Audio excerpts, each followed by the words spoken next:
नमस्कार। ज्योतिष विमर्श में आप सभी सुधी भक्तजनों का स्वागत है। वासंतिक नवरात्र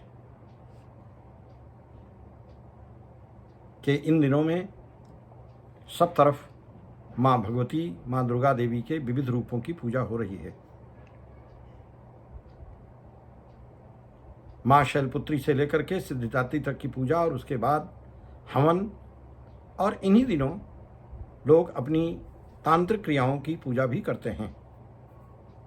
विशेष रूप से वे मंदिर जहाँ तंत्र की बड़ी स्थापना पूर्व से रही है, चाहे वो मध्य प्रदेश के दतिया में पीताम्बरा पीठ हो, चाहे गुवाहाटी में कामाख्या का मंदिर हो, चाहे कलकत्ता में, कोलकाता में काली माँ का मंदिर हो, चाहे विंध्याचल में विंध्याचल देवी हों, तो जहाँ तांत्रिक क्रियाओं पे साधक जाकर के अपनी साधना करते हैं, वहाँ भी इन दिनों बड़ी धूमधाम है। और मैं आज आपको एक बहुत ही नए तथ्य के साथ बात करने के लिए आया हूँ।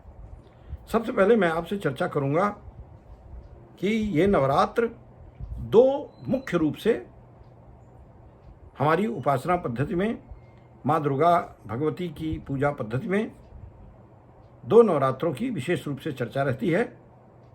एक शारदीय नवरात्रि आश्विन शुक्ल पक्ष प्रतिपदा से लेकर के नवमी तक, और दूसरा चैत्र शुक्ल पक्ष प्रतिपदा से लेकर नवमी तक वासंतिक नवरात्रि। ये नवरात्रि की पूजा शुरू कहाँ से हुई, हम इस पर चर्चा करेंगे। और साथ ही आपको यह भी बताना आज हम आवश्यक समझते हैं, आपकी जानकारी के लिए बताना चाहूँगा, बहुत से हमारे भक्तजन जानते भी होंगे कि इन दो नवरात्रों के अतिरिक्त भी दो गुप्त नवरात्रि होते हैं। इस प्रकार पूरे वर्ष में 4 नवरात्र आते हैं। 2 प्रसिद्ध हैं, 2 गुप्त हैं। प्रसिद्ध हैं आश्विन शुक्ल पक्ष प्रतिपदा से नवमी तक शारदीय नवरात्र, चैत्र शुक्ल पक्ष प्रतिपदा से लेकर नवमी तक वासंतिक नवरात्र। इसके अलावा आषाढ़ शुक्ल पक्ष प्रतिपदा से लेकर नवमी तक गुप्त नवरात्रि रहती है। और इसी प्रकार माघ महीने में शुक्ल पक्ष की प्रतिपदा से लेकर के नवमी तक गुप्त नवरात्र रहती है। गुप्त नवरात्र उसका नाम इसलिए है कि जो तांत्रिकों की गुप्त क्रियाएं होती हैं, वो उस दोनों नवरात्रों में तांत्रिक लोग उस पर विशेष रूप से अपनी उपासना करते हैं। जो हमारे मंदिर तांत्रिक क्रियाओं के लिए प्रसिद्ध हैं, वहाँ गुप्त नवरात्रि में बहुत भीड़ होती है, तांत्रिकों की, साधकों की, उपासकों की। सामान्य जन में, सामान्य लोक में ये जो गुप्त नवरात्र हैं, उसे मनाए जाने की परंपरा नहीं है।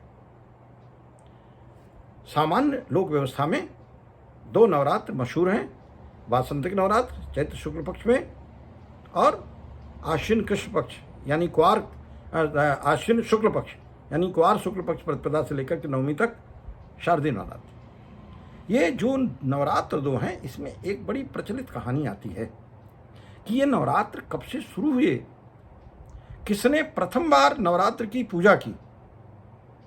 तो इसमें 2 उपाख्यान प्राप्त होते हैं धर्मशास्त्रों में। वाल्मीकि रामायण में यह प्रसंग आया है कि जब भगवान राम ऋषिमुख पहाड़ पर रह रहे थे,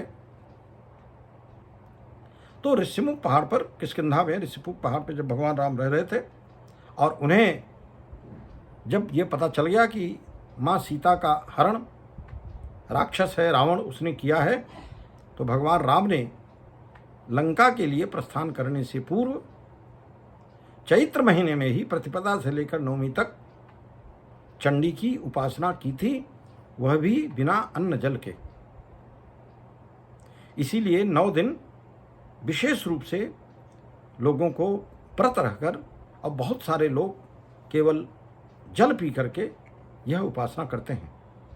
तो भगवान राम ने 9 दिन माँ चंडी की उपासना की, और 9वें दिन ये जो उपासना थी जो भगवान राम ने ऋषिमुख पहाड़ पे किया था, ऐसा कहा जाता है कि वह ब्रह्मा जी की सलाह पर किया था। और उन्होंने ये कहा था कि जब आपकी उपासना समाप्त होगी नवमी को, तब आप 108 नीलकमल माँ को अर्पित करेंगे, जिससे आपकी पूजा सिद्ध हो जाएगी। इस उपासना को जब भगवान श्री राम ने शुरू किया तो इसकी सूचना कहीं से रावण को मिल गई, और रावण ने अपनी मायावी शक्ति से जो 108 नीलकमल भगवान राम ने नवमी को माँ दुर्गा को अर्पण करने के लिए एकत्रित किया था, उसमें से एक नीलकमल चुरा लिया। तो यह उपाख्यान आता है कि भगवान राम ने 9 दिन माँ चंडी की उपासना करने के पश्चात चैत्र महीने में जब माँ को नीलकमल अर्पण करने लगे तो 107 नीलकमल ही हुए और एक नीलकमल पड़ गया। भगवान बहुत ही चिंतित हो गए कि 108 थे, 107 कैसे हो गए, और अब माँ को मैं 108वां कैसे चढ़ाऊँगा। तब उनके मन में आया, चूँकि भगवान राम की नेत्र भी नीले थे, जैसा कि जब मनसुतरूपा ने मांगा था, कहा था नील शिरोमणि नील धर नील शिरोमणि नील मन नील नील धर श्याम। तो भगवान राम के जो नीले नेत्र थे, उन्होंने सोचा कि मैं धनुष बाण से धनुष तीर निकाला, और उन्होंने धनुष बाण से अपने आँख एक निकाल करके माँ चंडी को अर्पित करने का जैसे ही यत्न किया, वैसे ही माँ उनके इस प्रयास से बहुत प्रसन्न हुई और प्रकट होकर के उन्होंने विजयी होने का आशीर्वाद दिया, और तब से ये नवरात्र मनाए जाने की परंपरा शुरू हुई। एक और कथानक आता है कि राक्षसों और देवताओं में 100 वर्षों का तुमुल युद्ध हुआ था। इसका उल्लेख दुर्गा सप्तशती में भी आता है। 100 वर्षों तक देवताओं और राक्षसों में तुमुल युद्ध हुआ था। राक्षसों की सेना का प्रतिनिधित्व महिषासुर नामक राक्षस कर रहा था, और देवताओं की सेना का प्रतिनिधित्व इंद्र भगवान कर रहे थे। और महिषासुर तथा उसके जो सैन्य, उसकी सेना थी, जो उसके सेनापति थे, उन लोगों ने स्वर्गलोक से सभी देवताओं को निकाल दिया था, और बेचारे देवता मनुष्य के रूप में आकर पृथ्वी पर भ्रमण कर रहे थे, बड़े दुखी थे। फिर सारे देवता इंद्र के साथ, इंद्र की अगुवाई में दुखी होकर के ब्रह्मा जी के पास गए। ब्रह्मा जी ने कहा कि इसका उपाय मैं नहीं बता पाऊंगा, चलिए भगवान विष्णु और शिव साथ में ही हैं, हम लोग वहाँ चलते हैं और उनसे अपनी व्यथा कहते हैं। तो सारे देवता इकट्ठे होकर के भगवान शिव और विष्णु के पास गए, और जब उन्होंने ये अपनी समस्या बताया, अपनी व्यथा बताया कि हम लोग स्वर्ग से निकाल दिए गए हैं और भूलोक पर, मृत्युलोक पर मनुष्य के रूप में विचरण कर रहे हैं, इस पे भगवान विष्णु को बड़ा क्रोध हुआ। भगवान शिव को भी बड़ा क्रोध हुआ। तो भगवान विष्णु के मुख से एक तेज निकला, और ऐसा ही तेज भगवान शंकर से भी निकला।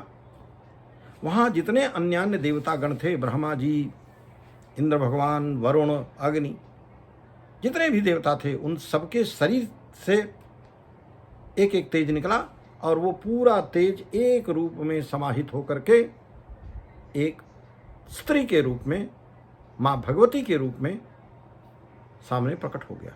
मैं यहाँ छोटा सा एक प्रसंग और बताना चाहूँगा कि ब्रह्मा जी ने भगवान राम को इधर चंडी की पूजा की, उधर जो कहानी बताया मैंने इसके पहले, इधर जो दैत्यों के गुरु शुक्राचार्य जी थे, उन्होंने महिषासुर को और अन्य अन्य दैत्यों को जब भी उपासना की बात कहा, तो उन्होंने कहा कि चूँकि उस समय जो प्रचलित व्यवस्था थी, उसमें जो बलशाली, एक तो शस्त्र बलशाली थे, शस्त्र से लोग मारते थे, दूसरे मनुष्य थे, मनुष्य जो शस्त्रों का उपयोग करते थे, और तीसरे जानवर, चूँकि युद्ध में हाथी, घोड़े आदि का उपयोग होता था। तो यही तीनों घातक थे।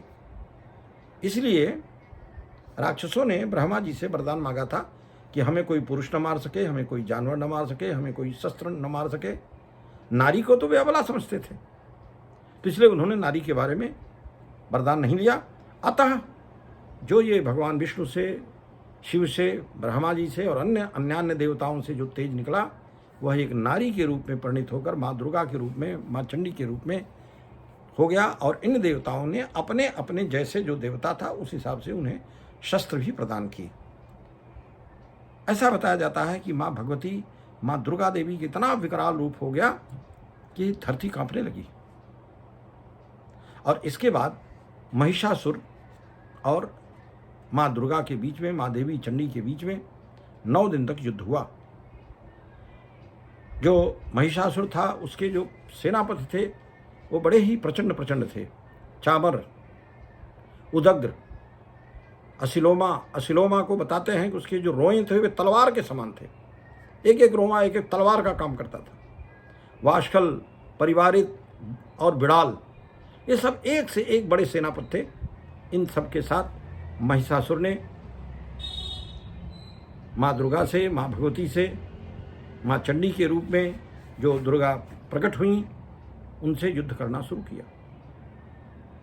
और इस युद्ध में सबसे पहले वह भैंसे के रूप में, पहले तो उसके सारे सेनापति की करके माँ ने सबको मार डाला। उसके बाद महिषासुर को उन्होंने बांधना चाहा। तो माँ ने जब उन्हें बांधना चाहा तो उसने अपना स्वरूप बदल लिया और बदल करके वो सिंह के रूप में हो गया। माँ ने जब अपनी तलवार से सिंह की गर्दन पे वार किया तो वो सिंह का रूप त्याग करके मनुष्य के रूप में आ गया। माँ ने जब फिर उसे मारने का यत्न किया तो वह हाथी के रूप में हो गया।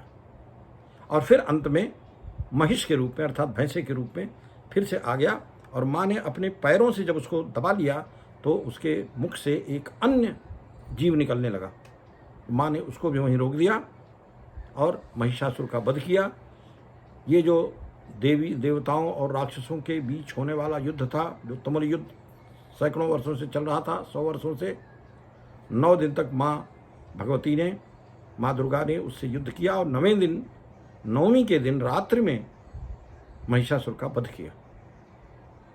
तब से माँ जो हमारी शक्ति पुंज हैं, हमारी शक्ति की अधिष्ठात्री हैं, यह पूरा जो पर्व है वह शक्ति पर्व के नाम से जाना जाता है। और हम इन 9 दिनों में, चाहे वो शारदीय हो चाहे वासंतिक हो, हम शक्ति की पूजा करते हैं। शक्ति रूप में माँ के 9 रूपों की पूजा करते हैं। और हम इस उपासना में माँ को प्रसन्न करने का, उन्हें सिद्ध करने का प्रयास करते हैं। इसी अवधि में जो हमारे तांत्रिक गण हैं वे माँ को प्रसन्न करने का और अन्य जो तांत्रिक क्रियाएं हैं उसको संपन्न करके वे सिद्धि प्राप्त करने का प्रयास करते हैं। तो यह रही जो नवरात्रि है उसकी कहाँ से कहानी शुरू हुई, कब से पूजन पद्धति शुरू हुई और नवरात्रि क्यों मनाया जाता है, इस पर हमने आपसे विस्तार से चर्चा की। आशा है कि हमारा जो ये संवाद आप के सामने जा रहा है, जो ये विचार गया है, यह आपके लिए उपयोगी होगा। इन्हीं शब्दों के साथ माँ आप सबको सद्बुद्धि दें, तेज दें, आरोग्य दें। माँ के रूप में आप सबका कल्याण करें। या देवी सर्वभूतेषु मातृरूपेण संस्थिता। नमस्तस्यै नमस्तस्यै नमस्तस्यै नमो नमः।